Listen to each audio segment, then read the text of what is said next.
Welcome to the family, son.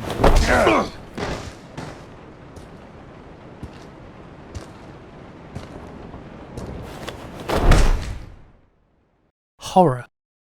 The theme of horror is a rather interesting topic to look at, especially when you look at it from a game's perspective, as there's definitely a lot of ways you can approach it, whether it's pushing you through impossible odds or jump scares every 5 minutes. All forms of horror have a motive behind them to either scare you shitless or put you in a sense of uncomfort and stress. Now for me personally, the theme of horror has never really been that appealing. It's not that it scares me too easily, in fact it's quite the opposite. I've always found it too predictable or never having a lasting effect on me. A lot of games take you the route of just adding jump scares all over the place, but overall what do you get in the long run? Nothing. It's just that, a jump scare. It'll make you jump the first time round, but after that, it doesn't really do anything, and any fear you encountered on that first playthrough is less likely to appear a second time round. However, when it's done right, horror games can have a lasting effect on you, and personally for myself, that's down to nailing the atmosphere of a game. Whenever I think of a horror game, I always resort back to titles like Silent Hill and Resident Evil, where instead of just throwing jump scare after jump scare at you, they were originally designed with an environment that's not only creepy, but it's got a vague sense of mystery to it that draws you in deeper, making the experience just that little bit more unsettling. Take the recent Resident Evil games for example. In both Resident Evil 2 and 7, throughout the game you have something following you throughout. It's not always behind you, but it's there, observing your every step, following close behind, and if you dawdle in one area for too long, it will find you and it won't stop coming. It's that kind of setup that really puts me on the edge of my seat, and a new title that's done that quite well in my eyes is a little early access title called GTFO. GTFO is a really fun game. It's creepy, it's dark, and it's incredibly difficult unless you have a really good team. Everything about this game is designed to make you uncomfortable and more tense as you slowly progress further into this building, with various sleepers waiting around dormant behind pretty much every single door, and these scouts roaming around throughout the rooms ready to scream the moment they notice you, making any simple task go from a quiet journey to a horde-ridden gun-blazing bloodbath. And for most people, that's enough. And I agree with this completely. From what we've got so far, I bloody love this game. There's so much about it which I really enjoy, and there's definitely some issues here and there, but it is an early access game and my complaints are definitely not my focus today. Instead today, I just want to focus on a specific mod that takes this game's immersion from a 10 and whacks it up to an 11. And no, we're not talking about Vorpex here. This is actually a mod that makes the current version of GTFO almost a fully playable VR game. Now, I do need to point out that this is a very early stage of development and has been in development for roughly 1 to 2 months from the point of writing this video. So it's not finished and certain mechanics are either not going to work properly or be missing or be really clunky. But for the basis of the project and how early it is into development, it's incredible how well this thing works. When I first got told about this mod, I immediately expected this just to be a simple mod that allows your VR headset to render a world as a 3D environment.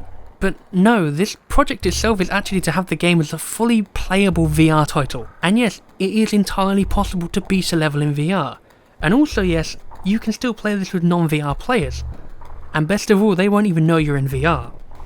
While the mod itself has blown me away, it also gives you an opportunity to really take in the effort and the amount of detail that 10 Chambers have put into this game. Like, you can see the amount of detail on the environments as well as the weapons. Everything is fully textured with no cut corners, and stuff like the hacking minigame are actually linked to the little model, so you've got to bring the gadget closer to your face to see what you're doing, and as an attention to detail, I really love that. The only current issues I've seen with the mod is that the HUD isn't scaled properly, but you can turn it off by just clicking the aim button, and that crouching doesn't really work as you'd expect. Instead of just lowering your point of view, it actually pushes you up slightly higher than normal. However, you'll know you're crouching as you'll be moving slower than expected. Other than that, the only thing I can imagine that can't be fixed is the melee weapons themselves, as in the standard game, while equipable, they work on a sort of charge meter, and in VR you can't really emulate that very well. So what you're left with is just that you can aim where you want, but you have to hold down the trigger button and hope for the best that you're actually hitting the right area. Now I imagine at this point you're more eager to be trying this VR mod for yourself, and rather than leaving you in the dark, let me give you a short rundown on what you need to do.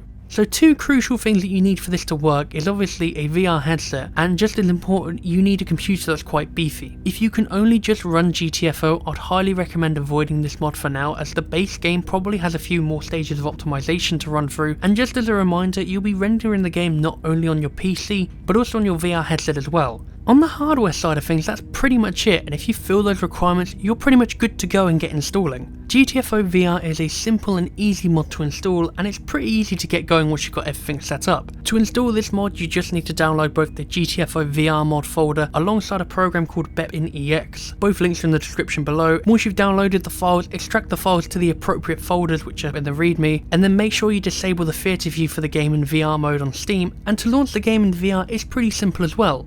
Once you're in the game and you've left the elevator, just press the F1 key on your keyboard and wait for Steam VR to boot up, and that's it. You're now playing GTFO in VR. Keep in mind though that this is an unsupported VR plugin as it's still currently very early into its development, so things may not run swimmingly immediately, but I can confirm if you lower the visual settings and take some time working the control setup within Steam VR's config settings, the mod is entirely playable, but it's worth having someone who's still playing on desktop mode just for things like the map and the terminal. I think the only other thing I really need to warn you about this mod is that it doesn't have default controls set up for each type of VR controller yet, so if you're using a Vive wand or an Oculus touch controller like myself, then you'll definitely need to set these controls up manually in the VR settings on Steam VR. However, depending on when you're watching this video and how popular this mod gets, you might be in luck as you might be able to download a public workshop version of the VR control setup, and then you can take that as a base point and then play around with it to find what you're more comfortable with. If you have any issues with this mod, the GitHub link does also have contact details for the modder behind this project, so you can report any bugs along the way. As for updating the mod, you just need to keep an eye on that webpage as well for any updates. And to disable the mod, all you need to do currently is just remove the BepInEx folder.